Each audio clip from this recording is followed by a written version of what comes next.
fanompom-pivavahana ho an'Andriamanitra iombonantsika eto amin'ny onjam-peon'ny radio vaovao masoa.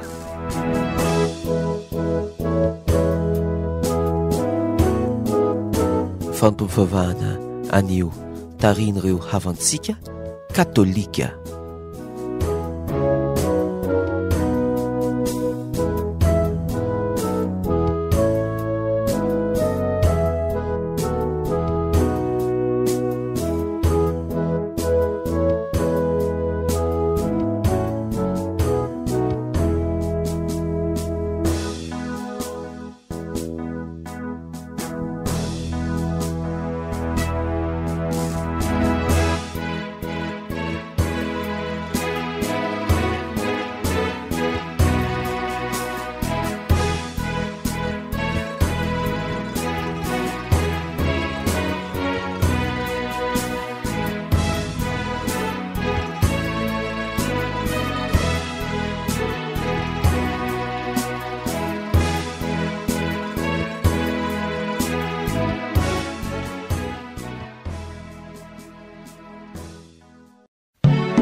Mpivavahana katolika eto amin'ny radio vaovao masoa. Mpivavahana katolika totosaina amin'ny ora toy izao mba ho fanomezam-boninahitra an'Andriamanitra ary ho fangataham-pitahiana ho antsika vahoaka ny manontolo. Amin'ny anarana Ray sy ny Zanaka sy ny Fanahy Masina. Amen.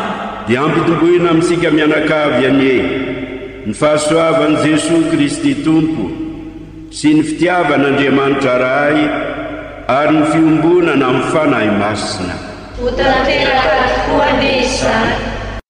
Ary reko ny voary rehetra any an-danitra sy ety an-tany ary any ambanin'ny tany mba amin'izay any anaty ranomasina sy ny zavatra rehetra ao anatin'ireo indray nilaza hoe ho an'ilay mipetraka eo amin'ny seza fiandrianana sy ho an'ny zanak'ondry anie ny dera sy aja ary voninahitra mampahefana mandrakizay dia novaliany voary miaina efatra hoe amen.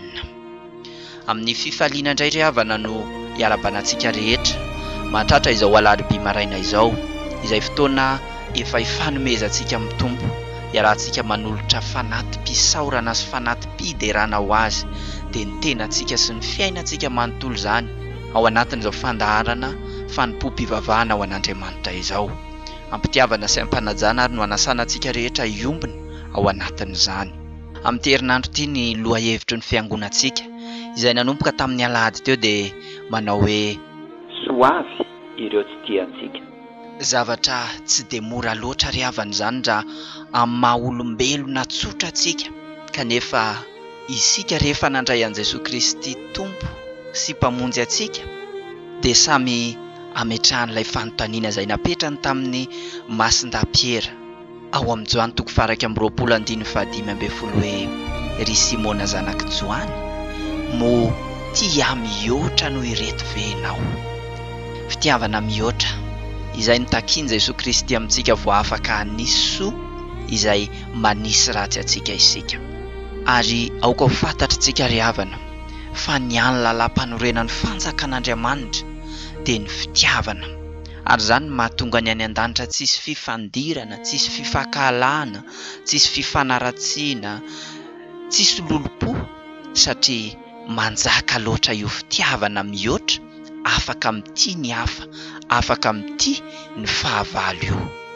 Iara ivavaka isika ry Andriamanitra fitiavanao, ampianaro izay ity ireo izay tianao Andriamanitra ihany koa, ity ny namanay, eny ity na dia izay mety ho heverinay fa fahavalonay aza. Jesosy Kristy Tompo, manjaka ao anatinay. Ary tario izay ao anatin'izao fanompo-pivavahana izao atsapalay lenta-pitiavana izay nitiavana ao anay ka ahafahanay mity ny hafa sy ny fahavalonay ihany koa. Dia ho voninahitry ny anaranao Andriamanitra ray zanaka fanahy masina ny fahatanterahana izao fotoana ankehitriny izao. Amen.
Rehefa ahafantarana riavana fa tena nandray marina an' Jesosy Kristy ilay vonga-pitiavana, ilay fitiavana agape isika, dia afaka mity ny hafa ihany koa, afaka mity ny fahavalontsika, afaka manisy soa izay makahala antsika.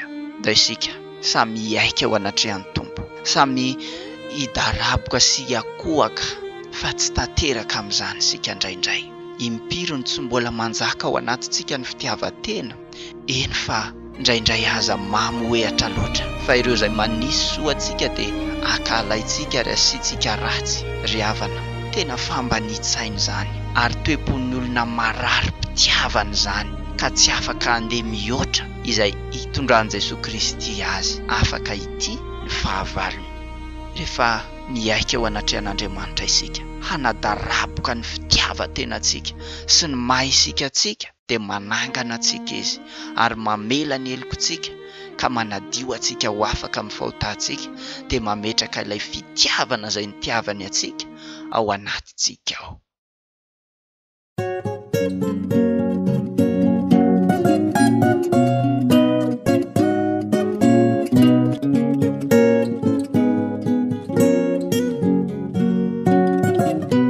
Natsanganay muzandi na wangai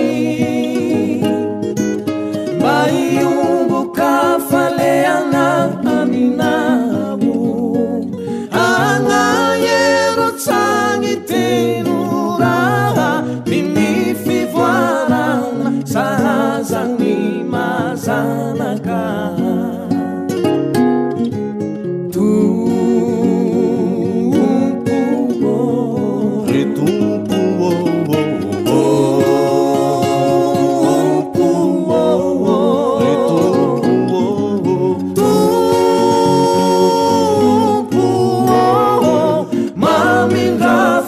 Mamingrafu aminaye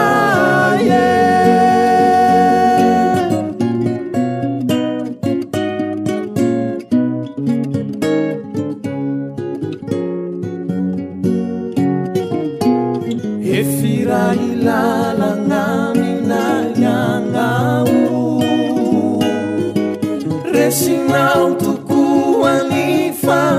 fatesana anayevuna misalasala zanatoky nitaronao sy niafatra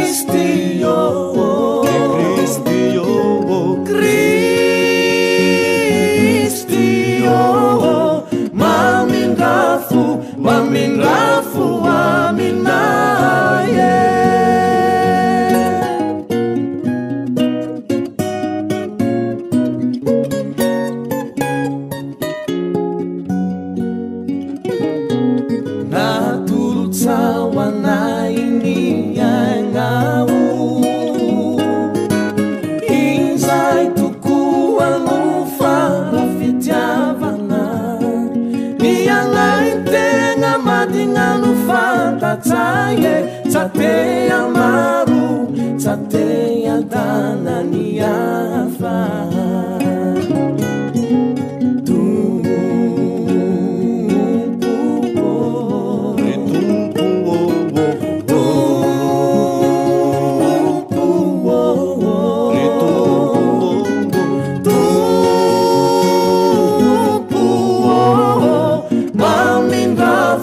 Maminafu aminaye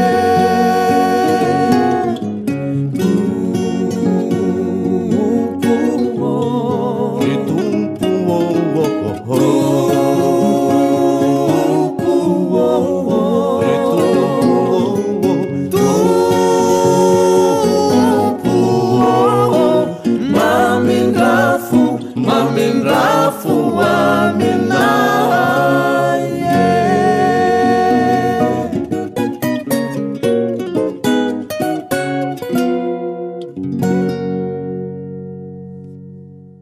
Amindra fo amintsika ny Andriamanitra mahefa ny zavatra rehetra.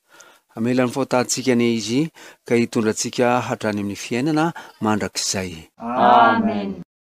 Isan'izay tena nanomezan'i Jesosy Kristy voninahitra an'Andriamanitra rainy tao anatiny mangiry firy teo amin'ny hazo fijaliana ny famelan-kely koa ho an'ny hafa izay ampianarany atsika ihany koa fa raha tsy mamela ny eloko ny hafa isika dia toy ny manamavo sy tsy manome voninahitra ilay fitiavan-dehibe izay nitiavan'i Jesosy Kristy atsika.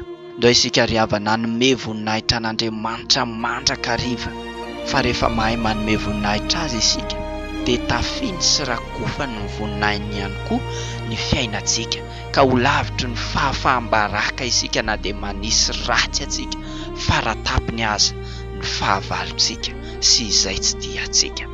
Ao anatin'izao irany voninahitra izao no andao iombonantsika hanomeza antsika voninahitra n'ilay tompontsi-to izay nato izao atsika.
ireo tsy tia antsika. Averina trano zany ry havana satria ny kristianina izay tena vonina handroso amin'ny fanarahana ny tompo ary vonina hitondra fanavaozana sy fiavaozana milaza ho mafana fo amin'ny asan'Andriamanitra dia tsy maintsy mandalo an'io sekoly izay mamolavola olona manana fitiavana mihoatra afaka amin'ity na dia ny fahavalo sy izay manisy ratsy aza. Indraindray isika ry havana diso hevitra ka mihevitra hoe ny olona mandroso amin'ny fanarahana ny tompo sy mafana fo amin'ny asan'ny tompo dia izay miravaka sy miambozona titra maro isan-karazany na izay mafana fo etseroa, fa ny olona mandroso amin'ny fanarahana ny tompo dia ambara amintsika fa ny olona manana io fitiavana mihoatra io satria tsy afaka hihoatra mihitsy amin'ny sakana sy ny fanaratsiana sy ny fanakianana sy ny olana izay miseho amin'ny fiainam-panompona isika raha tsy manana io fitiavana mihoatra io.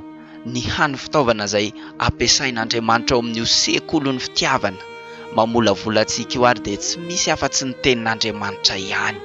Tsy hoe ny trakefa na ny fahaizantsika na ny fahalalantsika no ananantsika izany, fa ny fandraisantsika sy ny fankatoavantsika ny tenin'Andriamanitra izay molavola antsika sy manamboatra antsika olona araka ny fony izay anao ny sitrapony rehetra.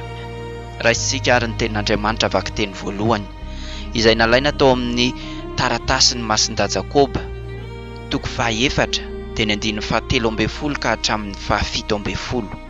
Jakoba toko 4 ny 7:12 ka hatramin'ny 7:10.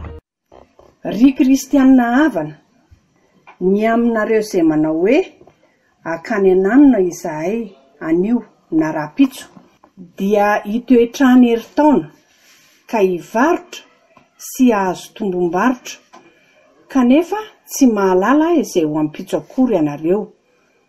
Fa inona moa ny ainareo? Zavona kely miseho vetivety dia levina indray. Koa izao no tokony atao.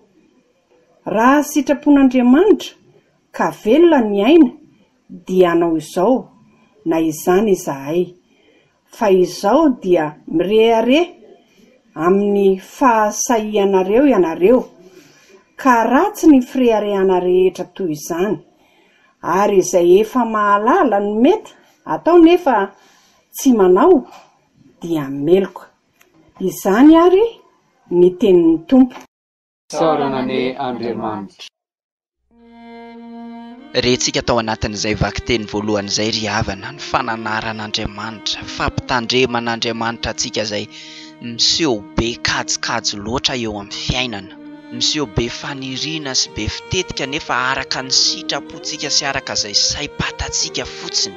Kanefa impiry isika no tsy manangana fotodrafitrasa na projet matipaika izay efa voakajikajitsika tsara, voahevitritsika araka izay saim-patantsika.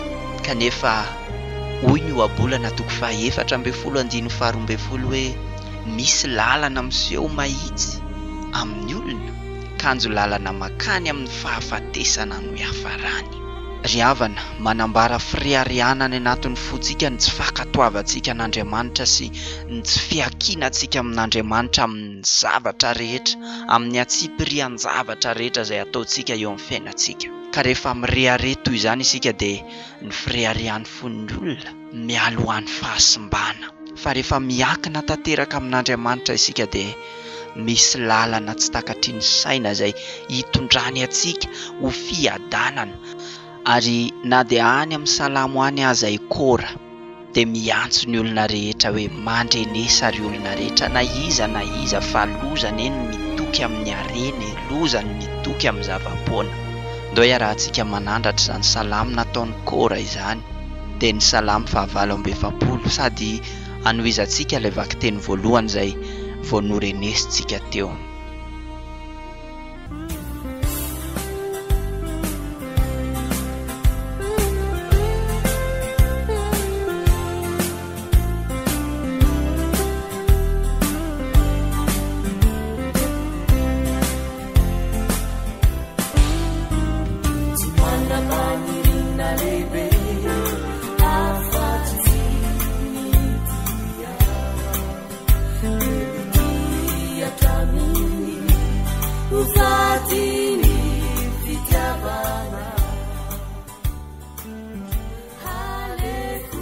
mandrenesa ry vahoaka rehetra mihainoro hiponina eran-tany na ny kely na ny lehibe na ny manana na ny malahelo. Inona moa no atahorako amin'ny andro fahoriana raha temeriny mpisopatra mandoza izay mitoky amin'ny areny sy miboy amin'ny fananany be, fa samy mahita an'izao avokoa fa ny endry dia maty, ny adala sy ny kentrina koa levona sy mamela ny areny ho an'ny hafa.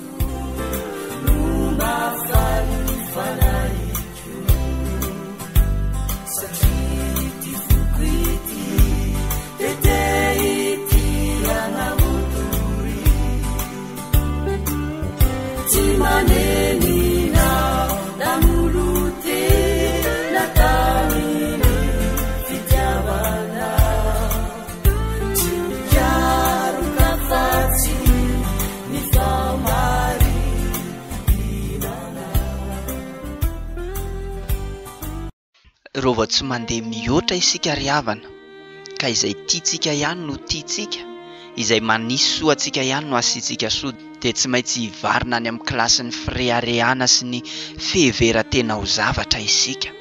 Rehefa mitranga ny seho tsy ampoizina ka toa mamirapiratra izay heverintsika ho fahavalontsika. Indrindra moa fa hoe raha misy fitahiana ny irintsika sy nangatantsika tamin'Andriamanitra kanefa hitantsika eny aminy, mahasolafaka antsika izany. Rehefa tsy manana ilay fitiavana mihoatra, afaka manasoa izay manisy ratsy atsika isika. Toy izany na voandretom-pianatra Jesosy Kristy izay tsy nanisy ratsy azy akory fa nanao asa soa aza, kanefa dia nelonany sy nakalainy, norarany mihitsy. Izay indrindra no afatry ny tenin'Andriamanitra vaky teny faharoa amintsika amin'ity andronio ity, izay nalaina tao amin'ny vaovao mahafaly nosoratan'ny Masindamarika, ny toko 7, ny 9:7 ka hatramin'ny 10. Marika toko 7, ny 9:7 ka hatramin'ny 10. Tamin'izany andro izany, ny teny tamin'ny Jesosy Joany nanao hoe: mpampianatro, nahita olona anankiray nandroaka demony amin'ny anaranao izahay, nefa tsy namantsika ka noraranay. Fa hoy Jesosy: aza raranareo izy, fa tsy misy olona anao fahagagana amin'ny anarako ka naratsy ahy vetivety foana. Fa izay tsy manohitra antsika dia momba antsika. Izany ary ny tenin'ny Tompo. Terana eo anao ry Kristy.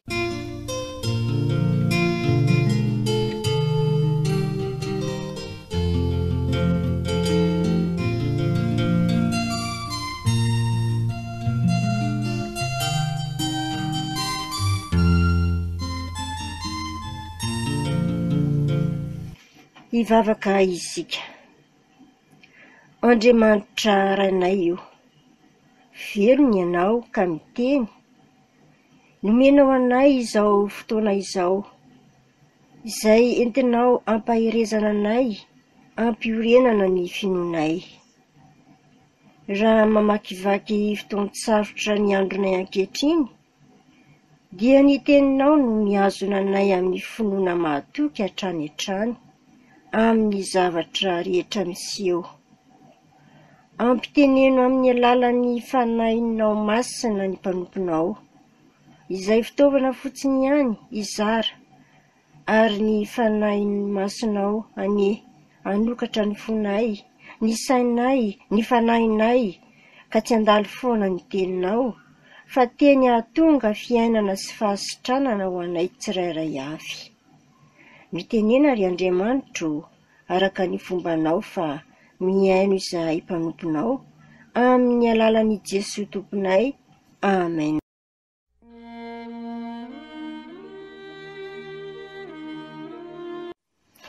Hombantsika mianakavy aneny Tompo, ary dia mbola ho ampitomboina amintsika tsirairay avy ny fiadanan'i Jesosy Kristy Tompontsika. Dia faly manolotra ny arahaba ho antsika tsirairay avy. Ry Kristianina havana,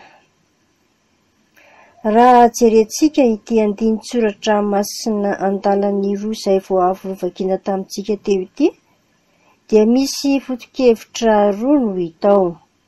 Voalohany, iza no lehibe indrindra, ary ny faharoa dia hoe ny fampiasana ny anaran'i Jesoa. Ny fanontanian'ny mpianatra hoe iza no lehibe indrindra dia efa manambara sahady fa efa misy fireharehana sy fihavana vonana kely ao anatin'ny mpianatra.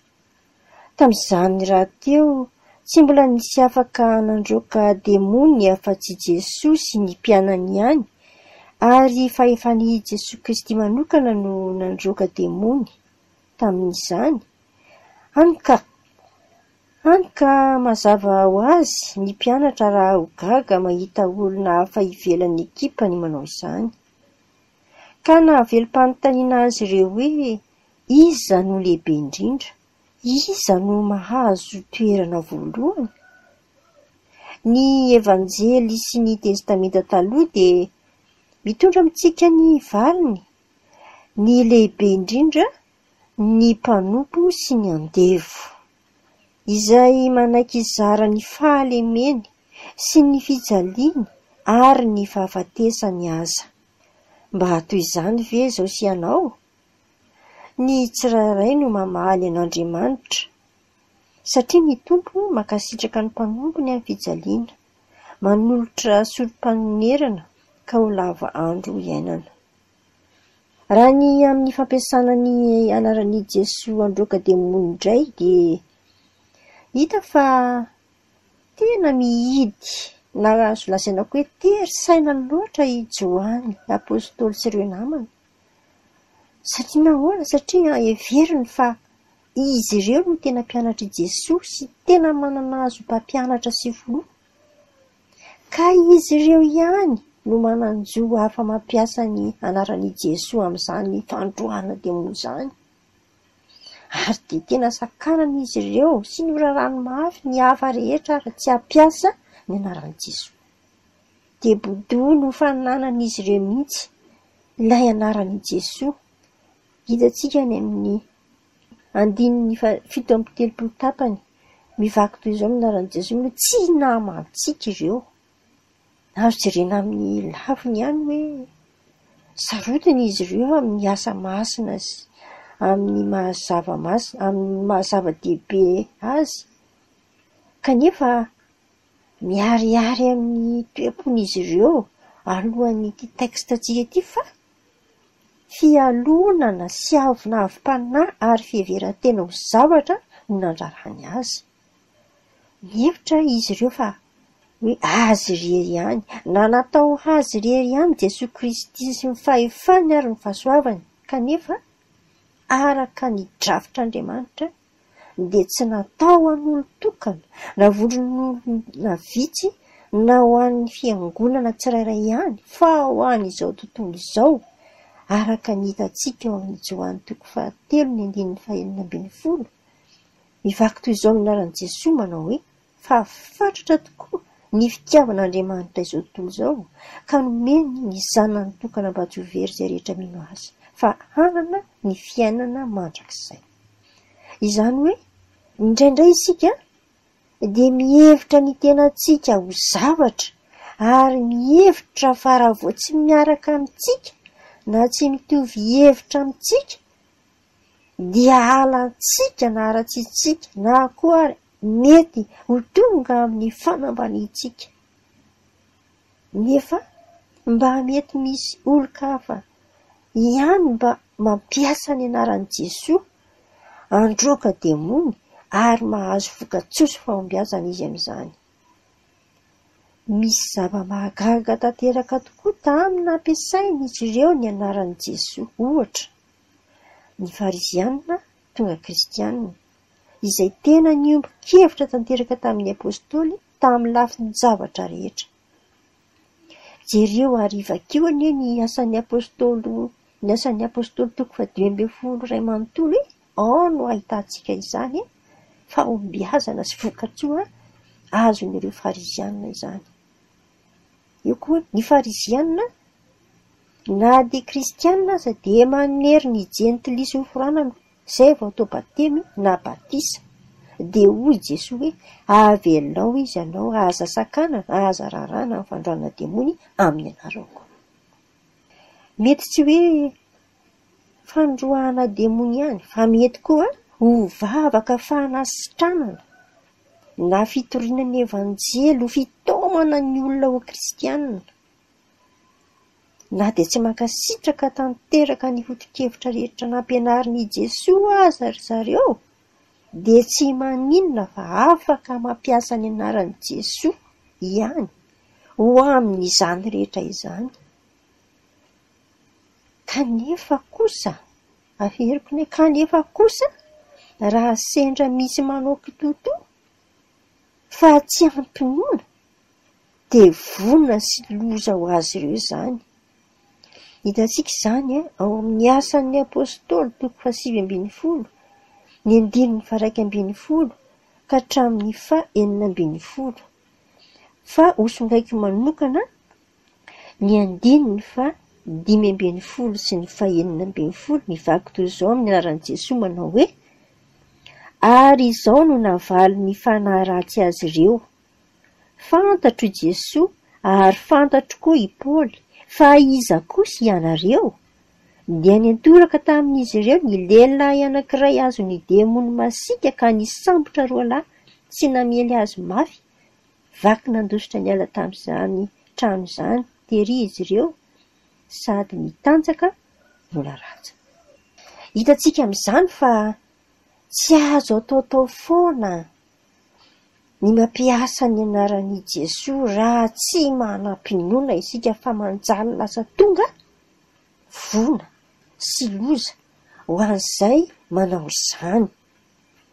I Paoly apôstôly no maneho miharihary ihany koa izany toe-panahy sy toe-tsaina mahalalaka tahaka ny Jesosy izany ao amin'ny Filipianina 1 ny 12 ka hatramin'ny 19. Tazomy mafy ary ny afatry Jesosy hoe izay tsy manohitra atsika de momba atsika satria ireo olona nandroaka demony tamin'ny anaran'i Jesosy ireo anie de tsy hoe olo-kafy fa olona manjoly mandrakariva ny fampianarana sy ny fitorian'i Jesosy Kristy ny teniny manerana ny tanàna sy ny faritra maro ary nanatrika ny fandroan'i Jesosy ny demony maro ary azo antoka fa izay no niterahan'ny finoana lalina tao anatin'izy ireo ka nahafahany nandroaka ny demony. Ao amin'ny Romanina 10 ny 17 mivaky toy izao amin'ny anaran'i Jesosy manao hoe koa avy amin'ny toriteny ny finoana ary avy amin'ny tenin'ny Kristy no toriteny. Arak'izany de mpianatry Jesosy ihany izy ireo saingy tsy nofidiany Jesosy Kristy manokana oromena laharana ho apôstôly tahaka ny nifidianany ireo apôstôly 12 lahy. Ry havana, tsy hoe voatery hoe ho mpiandry akory isika na ho mopera na ho pastora na ho mpitandrina vo afaka androaka demony fa araka ny hita ao amin'ny mason-dajoany 7:12 ny 12 tapany voalohany manao hoe fa izay minoay hoy Jesosy no anao ny asa ataoko. Fa izay minoay hoy Jesosy no anao ny asa ataoko.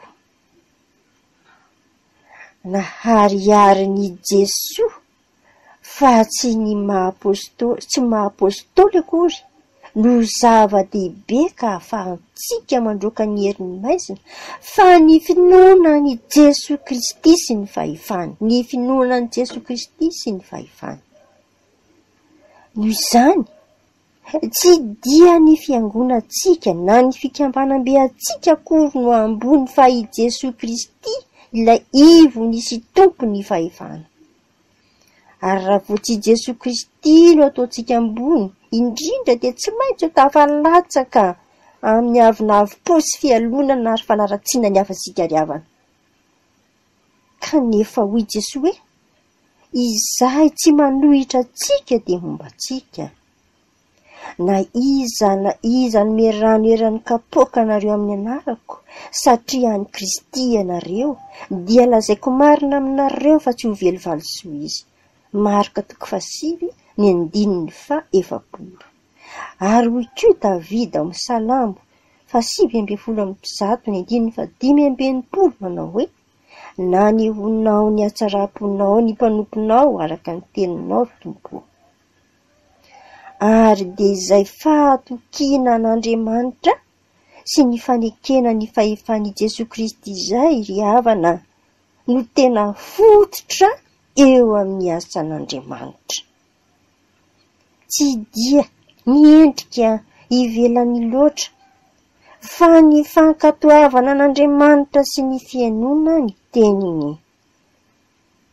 Ary sambatra aza ny miaino ny tenin'Andriamanitra ka mitandrina izany. Amen.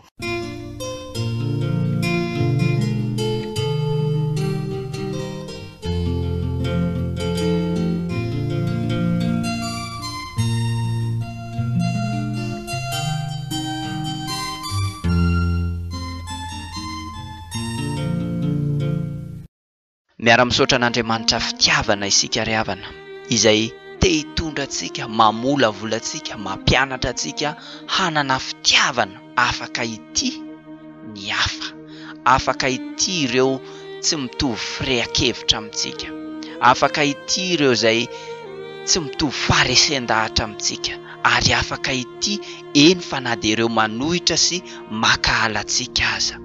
Kasitrahantsika ihany koa ny mpanompon'Andriamanitra izay nataon'Andriamanitra fitaovana izara izany teny famarinana izany tamintsika. Tao tonontsika ho azy ny fiadanan'ny Tompo izay mihoatra noho ny fahalalana rehetra.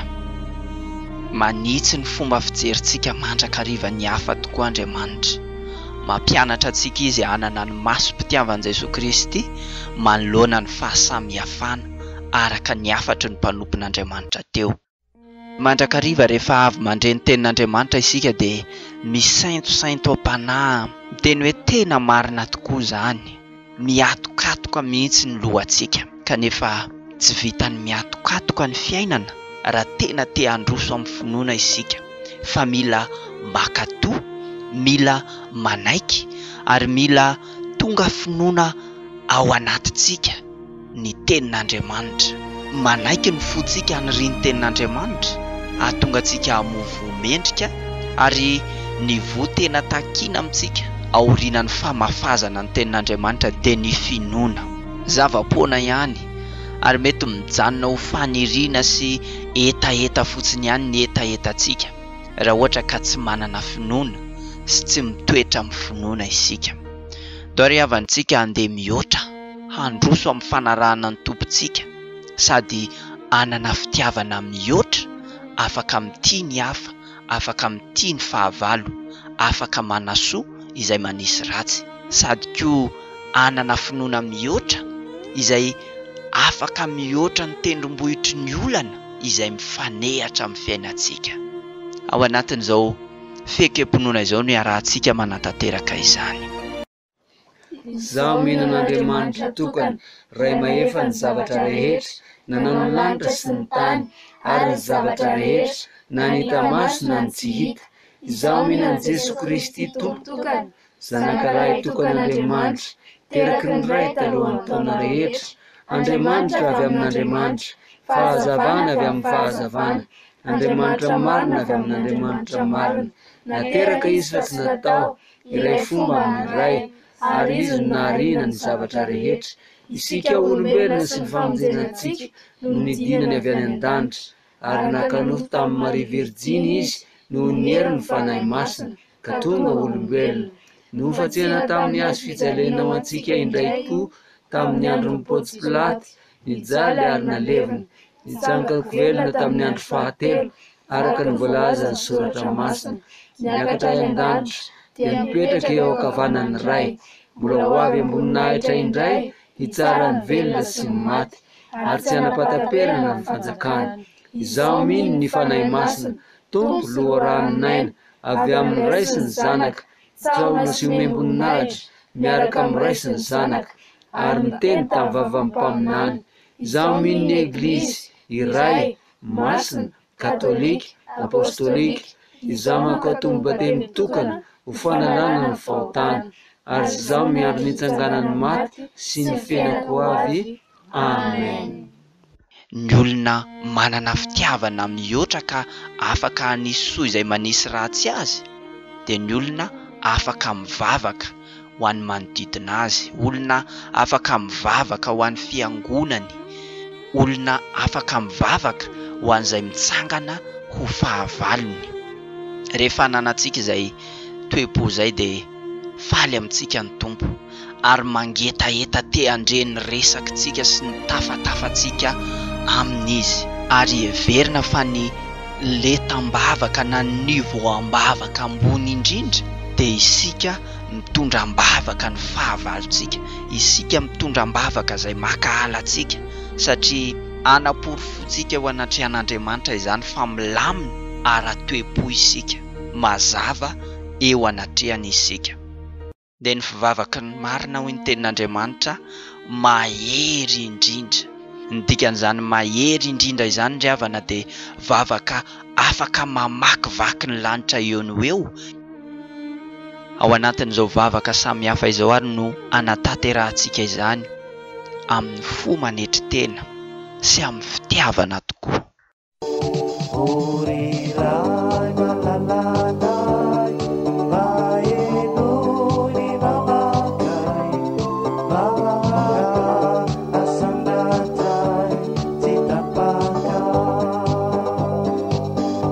Ry Andriamanitra ray zanaka ary fanahy masinao, dia mbola misaotra anao mandrakariva zahay nanomezanao mpanompo maro amin'ny alalan'ny fiaraha-miasa na ny asa ao anatin'ny nivon'ny fiangonana.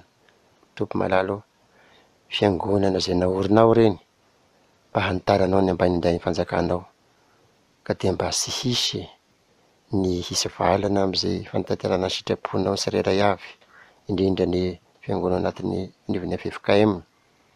Dia anao tomponao andavorary an'izay efa nasanganao nalan'izany fiangonana izany. Ianao andavorary ny asanao manontolo, nara-panahy, nara-nofo, nara-saina, ka sy hisy fiangonana iray aza tompo malalo ka hiteneny andrasy ny anaranao. Dia izay mahasoa sy mahasara izany fiangonana izany, indrindra ny fiangonana katolika izay misy anay tompo malalo, dia ianao no hiasa mahery ao, ianao no hanirika ny fananao masina mandrakariva sy hisaraka amin'izany fiangonana izany sy fiangonana maro hafa ihany koa, mba hanjaka tanteraka ao ny maha kristiananay vita batemy, vita ny sakarameta manontolo, indrindra ny asan'ny fifoazana izay angatahana aminao manokana mba ho tanteraka anatin'izany fiangonana izany. Voninahitry ny naranao andratanan'izay vavaka izany.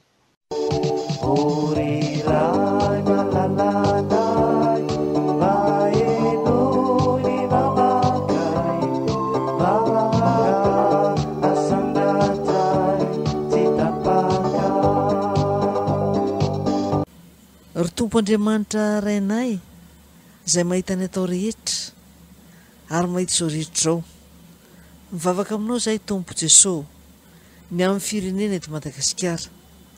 Tsaroanay fa indra fonao no mbola mahatoy izao ity tanindrazana ity, na dia maro aza ny eloka sy ny ota eo masinao izay hita amin'ny tanindrazana ity.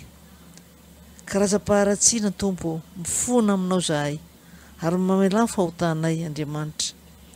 Miantrasy mamindra fo, ianao ihany no ahafahanay mamindra fo sy mamela eloka eto amin'ity tanindrazana ity.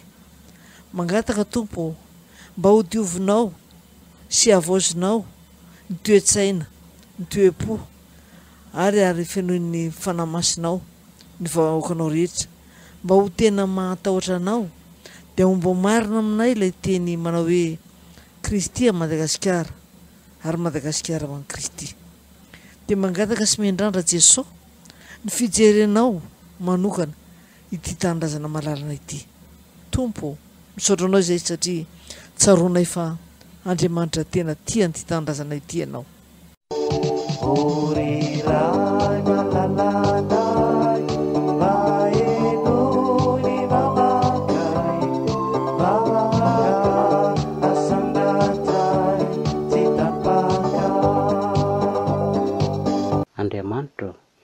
mpahazo maso antra ireo mpitondra-tena kamboty tsy manan-kiahy sy ireo anjadin'ny fahantrana.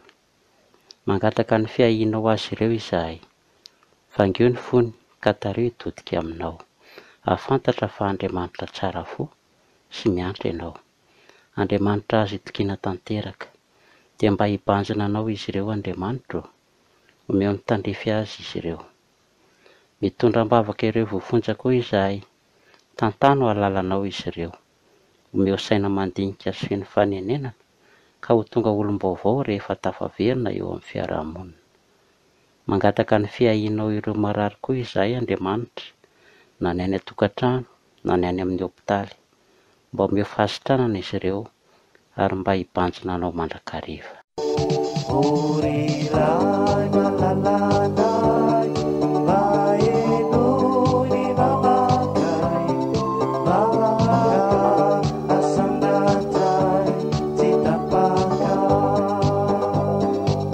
Jesoa Tompo, mivavaka aminao izahay ho an'ny fikambanana fihazam-panahy katolika, mba omenao fahasalamana ara-batana, ara-tsaina, indrindra ny ara-panahy, mba ahafahany manantanteraka ny adidiny eo amin'ny ankohonany, ao amin'ny fiangonana, eto amin'ny firenena, indrindra ny apelony vaovao mafaly amin'ny olombelona rehetra.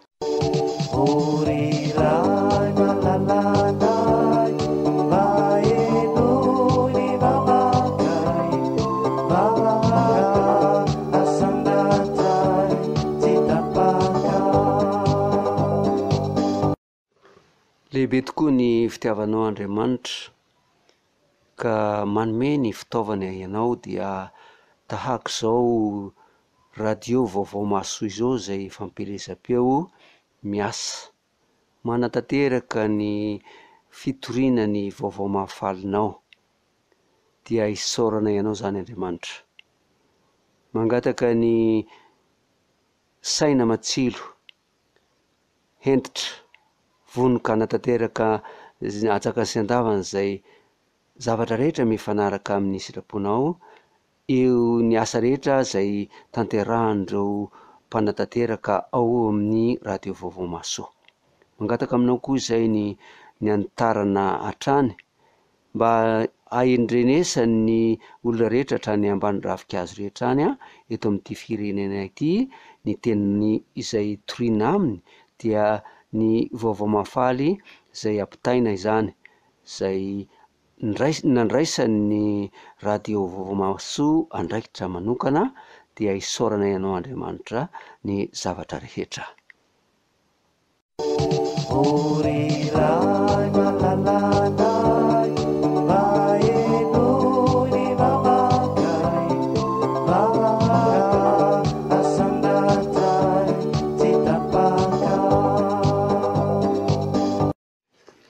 Rainay any an-danitra, ho masina anie ny anaranao, ho tonga anie ny fanjakanao, ho tanteraka anie ny sitraponao, ety an-tany tahaka ny any an-danitra. Omeo anay anio ny hanina isan'andro, avelao ny fahotanay, tahaka ny amelanay izay nanao ratsy taminay, aza avelao ho azy ny fitaovan-dratsy izahay, fa manafana ay amin'ny ratsy, fa anao ny fanjakana sy ny hery, ary ny voninahitra manakizay. Amen.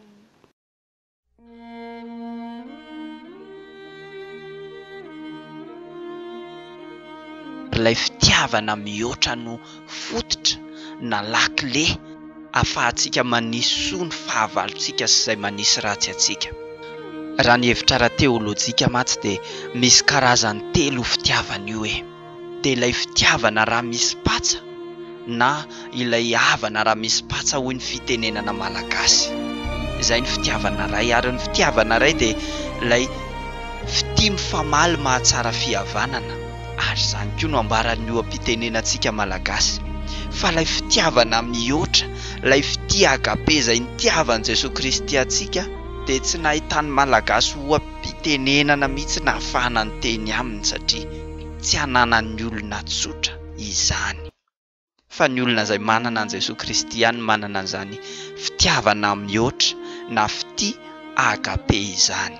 Ry havana, tsy mila tononona akory amin'ny olona manana fitiavana agabe ny fiadanana, fa efa miaraka ao anatin'izany fitiavana izany ny fiadanana ary tsy misaraka mihitsy. Kanefa mbola andalana na anatin'ny fiofanana mafy mba hanana izany fitia agabe izany isika dia ny fiadanan'Andriamanitra izay mihoatra noho ny fahalalana rehetra ny hiaro ny fontsika sy ny saitsika ao amin'i Jesosy Kristy.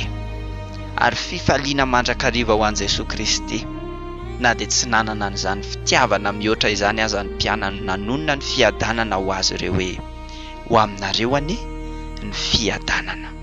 Dia izany koa ny tononona amintsika rehetra ary ampaherezana antsika rehetra handeha mihoatra ny lentam-pitiavana izay hitondran'Andriamanitra antsika sy hitondran'Andriamanitra antsika, fa mitondra antsika ho amin'ny fiainam-piadanana izany. Hatreto ihany koa no iarahan'ny fifohazam-pana katolika amintsika amin'ity andro anio ity, mametraka ny fiadanan'ny Tompo amintsika tsirairay avy. Amin'ny heriny anio toy izao indray raha sitraky ny Tompo indrindra fiadanana ho antsika rehetra.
Fanani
ry Simona zanak Joany mo tia mihoatra noho ireto vayanao.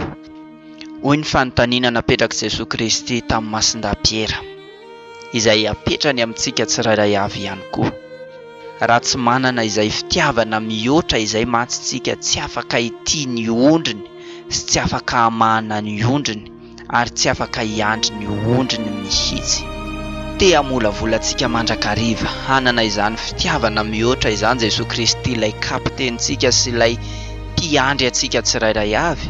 Koa manao fotoana amintsika indray izy amin'ny fiatahana masina izay ho tanterahantsika ny asabotsy 9 volana febroary ho avy izao manomboka amin'ny 7 ora maraina. Eny Alarobia ambony loha ao atokantranon'ny Madame Olga Mianakavy moa no anatanterantsika izany. Ka ny fotoana dia eo amin'ny FJKM ambony loha Jerosalemako amin'ny 7 ora latsaka 9, amin'ny 7 sasany ka hatramin'ny 7 ora latsaka kely eo ny fotoanantsika zany eo. Averina ihany fa ny fiatana masina volana febroary izay tarihan'ny foiben'ny fifohazam-panahy katolika dia ho tanterahana ny asabotsy 9 volana febroary ho avy izao manomboka amin'ny 7 ora maraina ao atokantranon'ny Madame Olga Mianakavy eny Alarobia ambony loha. Ka ny fotoana dia amin'ny FJKM ambony loha Jerosalemako amin'ny 7 sasany ka hatramin'ny 7 ora latsaka eo. Raha misy fanazavana fanampiny ilayntsika mahakasika ny fifohazam-panahy katolika amin'ny ankapobeny dia ireto ny laharam-piantsona 034 97 962 95 034 97 962 95 033 16 071 28 033 16 071 28 034 03 316 41 034 03 316 41 dia ireo no antsoina raha sendra misy fanazavana fanampiny ilayntsika ary dia hoentintsika ambavaka ny fandaminana rehetra ary dia anapaka ao ampontsika rehetra ny fiadanany Jesosy Kristy Tompo. Raisoary ny sodrano avy amin'ny Tompo. Dia sodrano antsika ny Tompo ka hiaro antsika hampamirapiratra mitavany amintsika ny Tompo ka hiantra antsika todika amintsika hatrany ny Tompo ka hanome antsika ny fiadanany ary dia hotoraky ny hanambinany ny fanahitsika koa no hanambinany ny raha-rahasika rehetra amampahasalamantsika. Dia hombatsika mandrakariva Andriamanitra be indrafo sy mahefa ny zavatra rehetra Ray, Zanaka sy Fanahy Masina. Amen. Farana teo ry havako ny fanompom-pivavahana katolika teto amin'ny radio Vaovao Mahasoa amin'izao maraina izao. Manome fotoanantsika rehetra indray amin'ny heriny toy izao raha tahin'Andriamanitra ka velonaina.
He will make a way for me. He will be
miombonantsika teo ry havana malala ny fanompompifavahana ho an'andriamanitra teto amin'ny onjam-peon'ny radio vaovao mahasoa.